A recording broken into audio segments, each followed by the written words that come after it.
We are living in a really terrible period of history right now.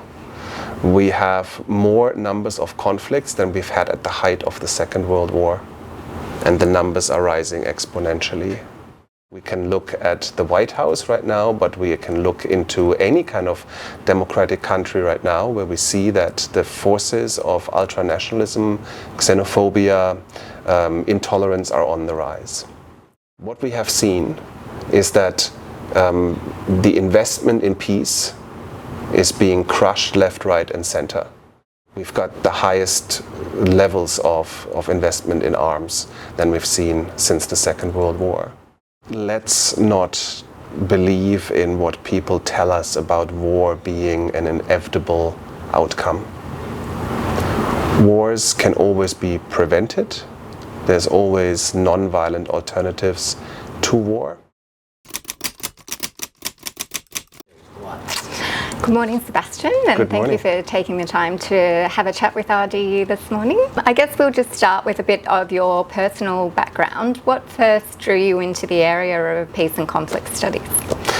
A course I took during my undergrad degree at the London School of Economics and Political Science that was on war and peace, and I never thought that that would be a topic I would take.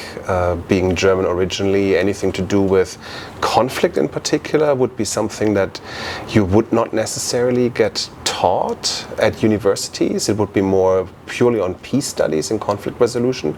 But for me it became a really fascinating aspect to be forced as a student to look into, because I'm a strong believer in us needing to understand what is it that causes people to turn to violence in order to be able to then resolve it.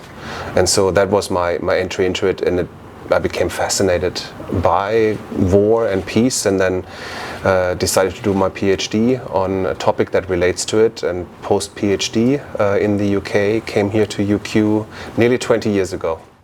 And is there a particular Peace Fellows story that has really stayed with you? We've been having this wonderful partnership with Rotary for about 25 years. In 2026 we'll have the 25th anniversary of our collaboration and our partnership. So there have been so many Peace Fellows, and there's too many stories to recount, right? Mm-hmm. And there's some incredible stories.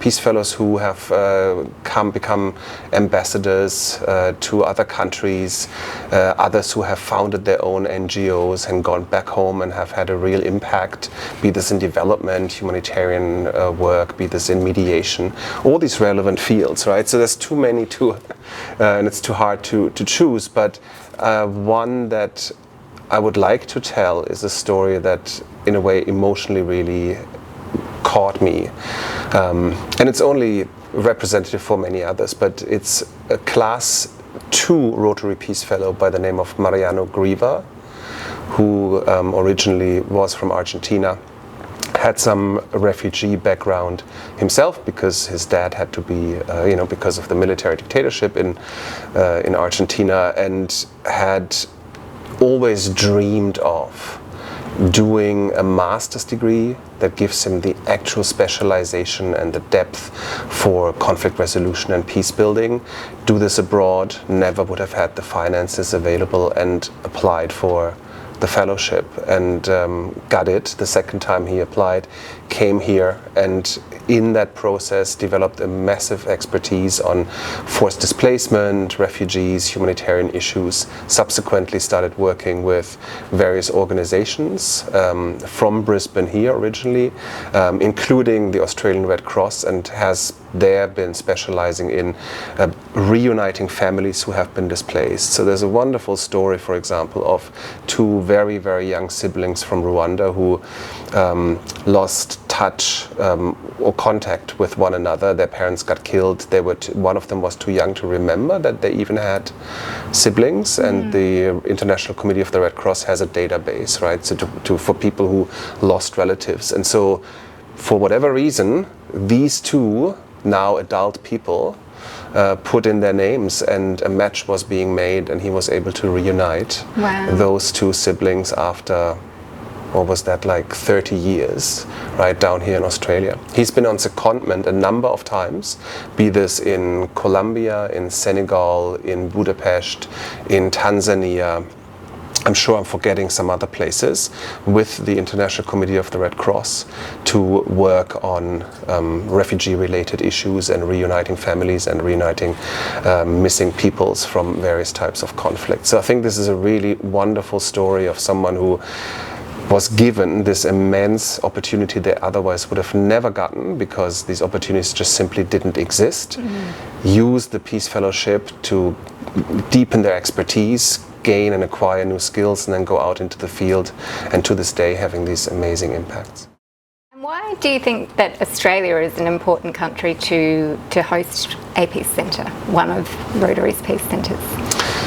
Well, I think one of the strengths of the entire Rotary Peace Fellowship program is its universal spread.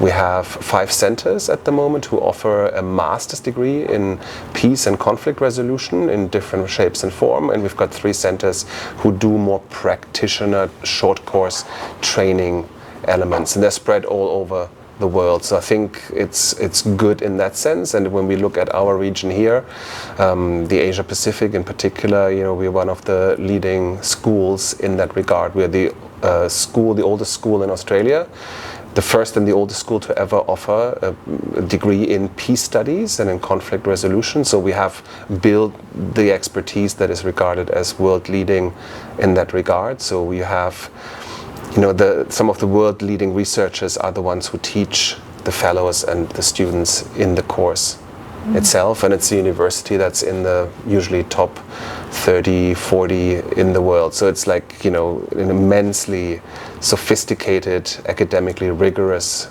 quite challenging, intellectually challenging program that we go through, and I think that's a really good thing to have that.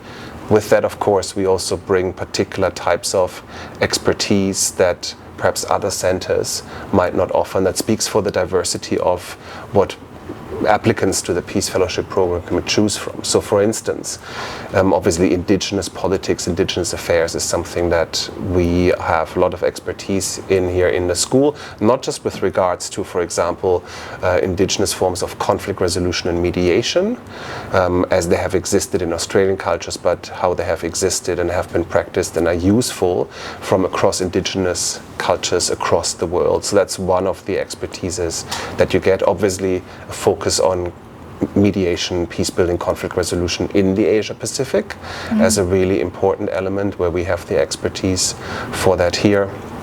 And perhaps also about the very specifics when it comes to the politics and conflict resolution in this region here.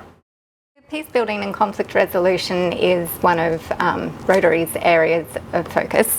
What can Rotarians and clubs do within their own communities to help build peace at a local level? One of the remarkable things about Rotary is that peace in and of itself constitutes one of the few pillars of Rotary's focus in general, and a lot of energy, time and finances are invested in that field by the Rotary Foundation and Rotary International, and I think that's really amazing. And of course the Peace Fellowship program is one of those that is funded through that, but there's way more that's already happening. So and Rotarians can draw on funding opportunities that Rotary offers for them to implement things. I know a lot of the Rotarians who are associated with our center here, they help build clean water ponds, for example, in parts of the Asia Pacific, right? Or help build schools, or try to be involved in forms of mediation and other aspects that relate to peace. And I think that's a great structure that Rotary has that enables local Rotarians and clubs and districts to become involved in that. And peace is never something that can only be built by the biggest stakeholders, states, international organizations, heads of government, right? We need the investment from grassroots, from local members, from local populations in general, for peace to be actually, to gain legitimacy in a peace process, but also for peace to become sustainable. And so it's not just about helping bring about peace, but empowering average human beings like Rotary members or anyone else in becoming an agent for peace. Going a bit more global, what are the biggest threats to peace in 2026? We are living in a really terrible period of history right now. We have more numbers of conflicts than we've had at the height of the Second World War, and the numbers are rising exponentially. So where we had been facing a period of becoming more peaceful year in, year out from sort of the mid-1980s until 2010, 2014, we see the number of conflicts had steadily gone down year by year. We see like that each conflict had become less violent on average in terms of less people getting killed and so on. It's been the opposite reverse trend right now. And there's a number of causes for that. I think as in a very broad sense, what we see is that the old global liberal international order that had existed and that had at least stabilized, not the entire planet, far from it, right, but had at least stabilized parts of the world and had also provided for particular types of rules with regards to war and conflict resolution and so on. That particular order is actively being dismantled. Not just being dismantled from forces that are illiberal and dictatorship and authoritarian, but also from within. We can look at the White House right now, but we can look into any kind of democratic country right now where we see that the forces of ultranationalism, xenophobia, intolerance are on the rise. And so we see more and more actors actively dismantling and ignoring the kinds of rules that we thought until a few years ago were actually set in stone. Right? So we see a whole global order shifting, and part of the reason why these conflicts are now popping up is a kind of a result of that. And so given this current situation that we're in, do you have an optimistic outlook for the future or a pessimistic outlook, and why? I'm an eternal optimist, so but even I sometimes catch myself thinking, I was like, "Woof, what if I start to doubt?" When I always think like there's a possibility, and I think we need to retain and keep that perspective of there always is a possibility. War is never inevitable. Right? There's always alternatives to war, and even if these alternatives had not been followed, there's always ways in which conflicts can be resolved. And one of the good pieces of news is that we've gotten much, much better, at least from an academic point of view, in understanding how we can bring conflicts to an end. Go back 50, 80 years, that kind of understanding would not have existed. So we're in a better position for that. At the same time, we also need to really lobby hard for states to start divesting. What we have seen is that the investment in peace is being crushed left, right, and center. And I include into this, supporting UNHCR to deal with refugees, to cut funding for humanitarian agencies. All those who at least try to provide for a bit of relief in the case of emergency when we see war and catastrophes. States have culled these budgets. And it's not just Donald Trump. It's Australia, it's Germany, it's the European countries, even Sweden, right? So the band-aid, at least, that existed, right, to provide relief for those who are the most vulnerable, that's gone. Okay, but what do states do? They have started to invest, taken money away from peace and have put it into the procurement of weapons. We've got the highest levels of investment in arms than we've seen since the Second World War, right? Wow. So that's a problem, and to maybe add a positive spin onto this, sorry, not just to add a positive spin, but to actually say something I genuinely believe in, is that even though Rotary could not have anticipated the world we're in in 2026 and how so much dire it looked when they started the Rotary Peace Fellows program, in a way it's been a very smart investment because it's investing in individuals to become future peace builders. Right? It's investing in the grassroots, in people to go out there and try to make a difference.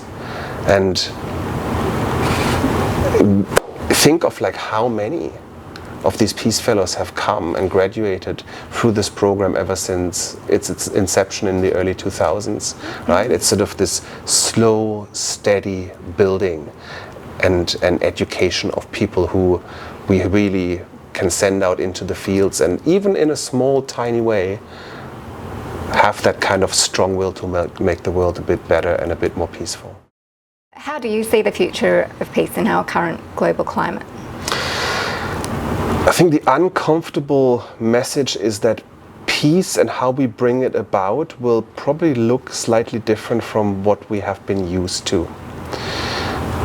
The reason for this is that we have been thinking about peace, conflict resolution, mediation and peace building in the context of particular liberal democratic values and rules. The kinds of rules that have made up our global order up to this day, in particular since the Second World War and then after the dissolution of the Soviet Union from the 1990s onwards. That is what people call the global liberal democratic order. That order is in decline. It is being actively dismantled, which means that when we have been thinking about peace, we have been thinking about bringing liberal democratic values and institutions to other countries and places. Those values are in decline. We're finding ourselves, and we're going to find ourselves even more, operating with our interest in peace in the context of illiberal societies, authoritarian regimes, dictatorships. How do we actually manage to build peace?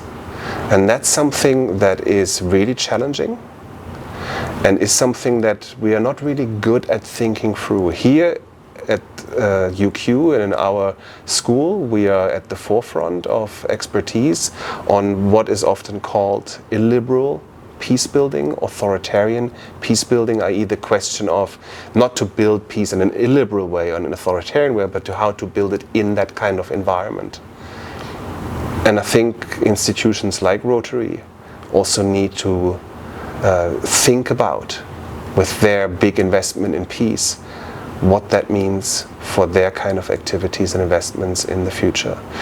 That's in a way our big invitation to the Rotary Foundation and anyone interested, be this here in Australia, in the region, or across the world, for us to start having a conversation about that.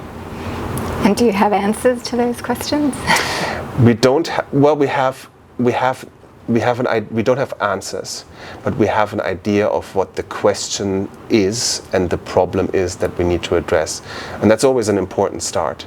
Now, we are going to have the 25th anniversary of the partnership with Rotary next year.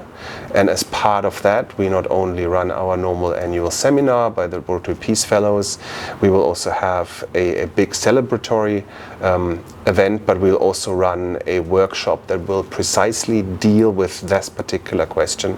And we will use this to then present our findings to the Rotary Foundation as a form of an invitation to begin a conversation about that, because I think in terms of our expertise in that, and in terms of what Rotary's interests are, we could work together on trying to figure that out.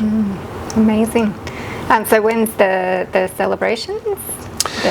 In early March. Okay. Whatever the first Thursday, Friday, Saturday of March is, either 4th, 5th or 6th, or 5th, 6th or 7th. On the Saturday is the annual seminar. On the Friday gonna be the celebrations. I deliberately didn't call it now gala dinner because it might not be the gala dinner, but definitely a big dinner with Jennifer Jones being there and lots of others. And on the Thursday we do like a full day intellectual heavy lifting workshop on this particular topic, and then use those findings to have a session with interested Rotarians, including Jennifer Jones, on the Friday before the gala event, right? And sort of make a case for, these are serious issues we need to think about, and we can't we can't be stuck in thinking about peace in this kind of old liberal democratic way when this is in decline, right? And I think Rotary, with all this investment, is stuck in that old way of thinking. So there's already a mismatch, and the mismatch is only going to grow. So if we want to really bring about peace, we need to think about that sort of stuff. And that's where the Asia Pacific is a really interesting region for it, because that liberal democratic order has never been fully set up across the Asia Pacific. So a lot of the peace building and conflict resolution has already happened, that's been happening there, has already been in that kind of illiberal authoritarian context. In a way, we've seen the future already, right? And I think that's one of the things that this region can really help in terms of our understanding globally. What can we do as individuals to influence peace, to progress peace? And if there was one thing you would like to leave with our audience, what would that be in the area of peace and conflict resolution? Let's not believe in what people tell us about war being an inevitable outcome. Wars can always be prevented. There's always non-violent alternatives to war. And that might sound naive, but I think we're too much in that mindset where war has become so much more accepted. One of the principles of the United Nations Charter is the outright ban on the use of violence, with the exception of self-defense, or when the United Nations Security Council, under Chapter 7, makes the decision that violence can be used to address particular issues. These are the only reasons. Now, I'm not saying that only in the last few years we have seen wars happening despite these international rules that we have given ourselves, but it's become worse. And war has become too much of something that is accepted, or too easily accepted. So I think we need to shift in mindset back to this is something that, whilst it is bad when it happens, could only actually be acceptable under particular circumstances. So I think that's a very general element, but then perhaps in a less abstract way, in a more practical way, peace is something that is not just about the relations between two big states and their armed forces, or in a particular country where there has been a civil war. Peace is something that we can practice in our personal relations with every other human being that we encounter, and it starts with respect, and it starts with tolerance, and it starts with lending an ear to someone, and just trying to kind of make that particular space that we might be sharing at that particular moment just this one touch better, right? And then we can build outwards from there.